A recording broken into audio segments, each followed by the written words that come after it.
अस्सलामुअलैकुम, welcome back to my YouTube channel. Shahnawaz और Sara case के हवाले से अपडेट शेयर करते चलें। शाहनवाज ने सारा को आखिर क्यों कत्ल किया? एक छोटी सी जायदाद की खातिर इसने कत्ल कर डाला।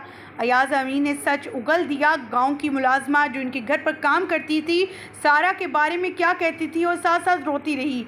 शाहनवाज की पहले भी 2 शादियां 2 बीवियां थीं और वो ज़्यादा देर उनके साथ वक्त ना गुजार चुका। ख़वातीन हज़रात, अयाज अमीन के बारे में भी यही कहा जा रहा है कि उन्होंने भी 3 शादियां की और उनके बारे में भी उनकी पर्सनल लाइफ कोई ख़ास अच्छी नहीं गुजरी, जिसका इम्पैक्ट जो है इनके बच्चों पर पड़ा, यानी उनके बेटे पर। उन्होंने कहा कि उन्होंने कई बार अपने बेटे को समझाने की कोशिश की, यहाँ तक कि सारा को भी कहा कि सारा बेटा अपने पैसे ज़ाया मत करो। और अगर शाहनवाज से बात होती अयाज अमीर की, तो उनका कहना था, वो हमेशा कहते थे तुम्हारे काबिल ये लड़की नहीं, लेकिन अपने आप को इसके काबिल बनाने की कोशिश करो। ख़वातीन हज़रात, आज की इस वीडियो में उनके बारे में उनके कहे गए वो अल्फाज और वीडियो क्लिप भी शेयर करेंगे। अयाज अमीर सामने आ चुके हैं, सारा कुछ उगल दिया, तमाम तर तफसीलात उनकी ज़ुबानी सुनवाएंगे, बताएंगे हमारे रिपोर्टर क्या रिपोर्टिंग करते हैं, क्या कहा उनके हवाले से। मुलाजमा का भी बड़ा बयान सामने आ गया। जो मुलाजमा उस घर में रहती थी, उसने बड़ा इंकशाफ कर दिया सारा के हवाले से। सारा के इंतकाल की खबर को सुनकर आहोजारी बनने लगी। इतनी प्यारी, इतनी मासूम लड़की उसने आज तक नहीं देखी थी। दरिंदों के हाथों, दरिंदों के घरों में, दरिंदे के घर में आ गई और उसकी इस दरिंदे ने जान ले ली। उसका क्या कहना था कि इस फार्म हाउस में कैसे क्या अय्याशियाँ होती थी। तमाम तफसीलात आज की इस वीडियो में उनके हवाले से सुनवाएंगे, बताएंगे। लेकिन उससे पहले आप सभी से छोटी सी रिक्वेस्ट है, जो लोग हमारे चैनल पर न्यू हैं, जिन्होंने अभी तक चैनल को सब्सक्राइब नहीं किया, चैनल को सब्सक्राइब कर लें, साथ में बेल आइकन को प्रेस कर लें, ताकि 24 से आने वाली नई अपडेट का नोटिफिकेशन आपको सबसे पहले और बर वक्त मिल सके। और जब इसकी 2 बीवियों ने इसको छोड़ा था, तो उन्होंने फ़ोन करके अयाज अमीर को क्या बताया था, क्या वजूहात थी, क्या कुछ हुआ था, ये सब कुछ जो है अयाज अमीर साहब ने बताया है और वो मैं आपके साथ शेयर करने जा रही हूँ। और ये उनका एक कॉलम भी आया है नुक्ते नज़र के नाम से, उसमें भी उन्होंने कुछ बातें बताई हैं। ये सब कुछ इकट्ठा करके ज़रा मैं आज आपके सामने रख रही हूँ, जिसमें अयाज अमीर जो है अपनी कोताहियों का भी एतराफ़ कर रहे हैं और वहाँ पर अपने बेटे के जो शब रोज़ थे, किस तरह से वो नशा करता था, सारी सारी रात धुत रहता था। इंटरनेट की जो दुनिया है उसके अंदर वो हर वक्त धुत रहता था। इंटरनेट की दुनिया में उसका सिर्फ एक ही काम होता था, वो काम था कि वो दोस्तियां करे और क्या कुछ करे, सब चीज़ें अयाज अमीर साहब ने बताई हैं। उससे पहले भी मैं आपको एक और चीज़ बताती चलूँ, क्योंकि लोग थोड़ा सा चीज़ों को कंफ्यूज कर देते हैं। अयाज अमीर की जो वाइफ है वो भी पहली बार मीडिया पर आई। मैंने गुज़श्ता वीडियो के अंदर बताया कि उन्होंने आकर बताया कि क्या वजह थी कि वो अपने बेटे की और बहू की लड़ाई की आवाज़ें ना सुन सकी, यहाँ तक कि उसने उसको कत्ल कर दिया, क्योंकि वो अपने कमरे में रात को सो गई थी। उनका कमरा घर के एक एक्सट्रीम कोने में है, जबकि बेटे का कमरा घर के दूसरे एक्सट्रीम कोने में है। उन्होंने एक नक्शा भी जो है वो पेश किया और नक्शे में उन्होंने बताया कि मामलात किस तरह से उनको मतलब ये सब कुछ हुआ कैसे, वो क्यों नहीं सुन पाई, क्योंकि उनके ऊपर बहुत सवाल उठ रहे थे कि वो वहाँ घर में मौजूद थी, तो उनको क्यों नहीं पता लगा कि घर में हो क्या रहा है। तो ये भी बताते हुए, मेरा मकसद हरगिज़ किसी को डिफेंड करना नहीं है, लेकिन बातों की वजाहत बहुत ज़रूरी होती है, क्योंकि मैं भी सवाल उठाती रही थी कि क्या वजह है कि वालदा घर में मौजूद थी, उन्होंने क्यों नहीं सुना, उन्होंने क्यों नहीं इंटरफेयर किया। तो उन्होंने उसकी वजह जो है आपको बता दी। अब मैं ज़रा आती हूँ अयाज अमीर साहब की तरफ। अच्छा, अयाज अमीर साहब कहते हैं कि जब मुझे पहली बार ये इत्तला मिली तो मेरे तो पाँव के नीचे से ज़मीन गुजर गई। मुझे ये गुमान हुआ कि शायद वो ज़ख्मी होगी और इसलिए मैंने फ़ौरन कहा कि फ़लाँ जगह पहुँचिए। चंद लम्हों में अलबत्ता मौत का पता चला तो जैसे ज़मीन पर अंधेरा सा छा गया हो। ये उनके अल्फाज हैं, मैं इसलिए बयान कर रही हूँ कि आपको आइडिया हो कि वो क्या कहना चाह रहे हैं, क्या बताना चाह रहे हैं। अच्छा, फिर वो कहते हैं कि अल्फाज नाकाफ़ी हैं, बातें फ़जूल हैं। 1-2 दफ़ा ही मिला था, इतनी खूबसूरत, ज़हीन और मासूम लड़की।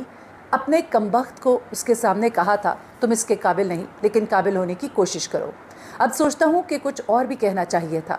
जहन में ख्याल उठते हैं कि अगर ऐसा हो जाता तो ये ना होता, फ़ला चीज़ हो जाती तो शायद ये दिन देखना ना पड़ता।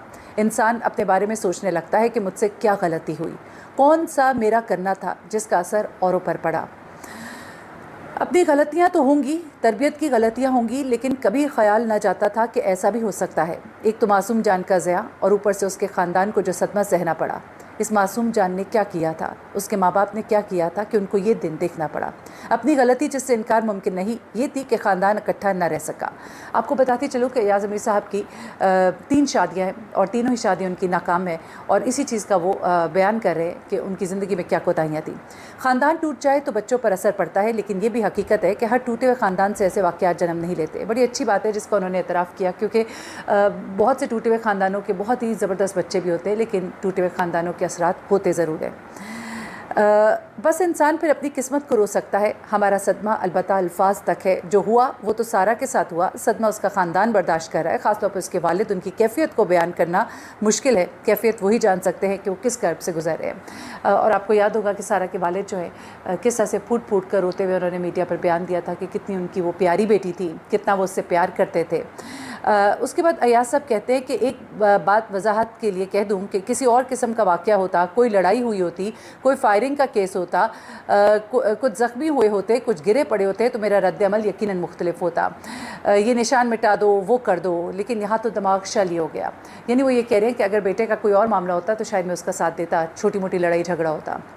यही गलतियाँ होती हैं हमारी, जहाँ पे हम अपने बच्चों की गलतियों पर पर्दा डालते हैं, उनका साथ देते हैं। मेरे ख्याल से बेहतर होता कि अगर आप कह देते कि कुछ भी होता, मैं उसके गलत काम में कभी भी उसके साथ शामिल ना होता। ज़ाहिर सी बात है, चकवाल में एक इनका असर रसूख है, और जब इंसान एक असर रसूख भी हो, पैसा भी हो, ताकत भी हो, तो इस तरह की बातें तो कर ही जाता है। उसके बाद वो कहते हैं अब जब कुछ दिन बीत चुके हैं, दिल सारा के लिए रो रहा है, कोई तदबीर हो कि वो वापस आ जाए, लेकिन हमें मालूम है कि ऐसा मुमकिन नहीं। वो एक और जहाँ में जा चुकी है, जो खुशियाँ उसे यहाँ नसीब ना हुई, परवरदिगार से दुआ है कि उसे वहाँ नसीब हो। उसके बाद वो सारा के बारे में एक वाक़या बयान करते हैं कि मैंने आपसे पहले भी कहा था कि सारा के बारे में बताया जाता है कि वो एक बड़ी नेक दिल लड़की थी, रहमदिल लड़की थी, और उसके दोस्त जो है, उसके दोस्तों का एक 10 दोस्तों का ग्रुप था जो कहते हैं कि हम सबको जोड़ने वाली वो होती थी, लोगों का ख्याल करने वाली वो होती थी। कोई तकलीफ़ भी होता था तो उसके पीछे जाती थी।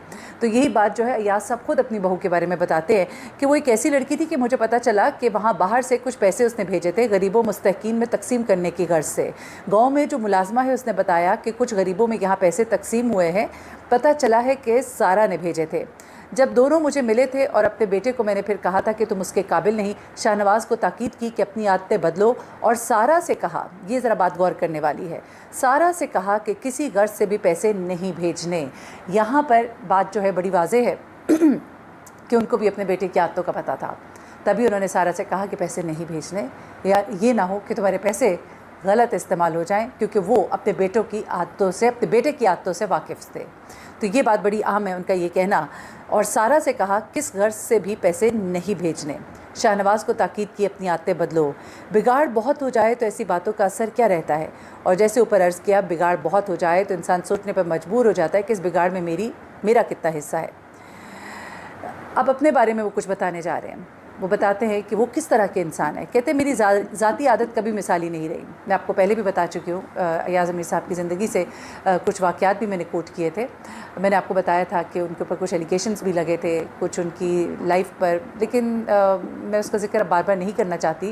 वो मैं अपनी वीडियोज़ में डिस्कस कर चुकी हूँ। मुख्तसरन मैंने डिस्कस किया, सिर्फ इसलिए कि वो चीज़ें सोशल मीडिया पर वायरल हो रही थी उन दिनों, जिन दिनों ये वाक़या हुआ। उनके वालिद के हवाले से भी, उनके हवाले से भी जो चीज़ें सामने आती रही हैं, वो ख़ुद कहते हैं कि मेरी ज़ाती आदत कभी मिसाली नहीं रही। शादियाँ हुई और टूटी, जैसे कि कह चुका हूँ, ऐसी बातों का असर बच्चों पर होता है, लेकिन ये भी हकीकत है कि हर टूटे हुए ख़ानदान से बर्बरियत जन्म नहीं लेती। बेटे से ज़्यादा मुलाकात ना होती थी, वो ये बात मानते हैं। वो अब ज़रा सुनिएगा बेटे की आदतों के बारे में वो कुछ बताने जा रहे हैं। बेटे से ज़्यादा मुलाकात नहीं होती थी, वो अपनी दुनिया में रहता था, लेकिन जब बात करने का मौका मिलता तो मैं उसे कहता था कि ज़िंदगी एक बहुत बड़ी नेमत है, इसे बर्बाद ना करो। ज़िंदगी में इतना कुछ है, उसकी खुशियों को समेटने की कोशिश करो।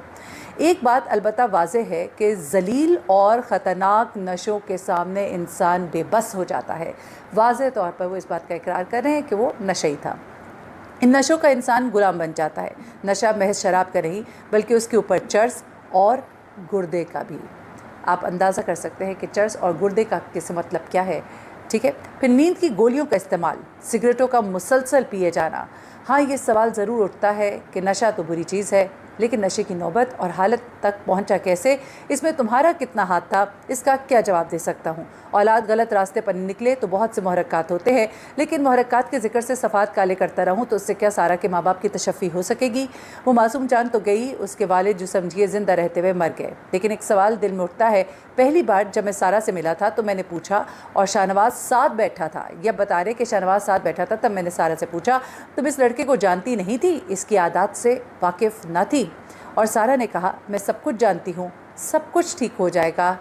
ऐसे जवाब के बाद इंसान क्या कहे। ये अय्याज साहब कहते हैं। ज़ाहिर सी बात है वो ये तो नहीं कह सकते थे ना कि तुम तलाक़ ले लो, तुम इसके साथ ना रहो, वो ये बात करते, चले समझ आती है। और या तो ये कोई पहली बार हो रहा होता। अब वो उसकी पहली शादियों के बारे में कुछ बताने जा रहे हैं, ज़रा और गौर से सुनिएगा। वो कहते हैं 2 शादियाँ इसकी पहले हो चुकी थी और जल्दी ख़त्म हुई।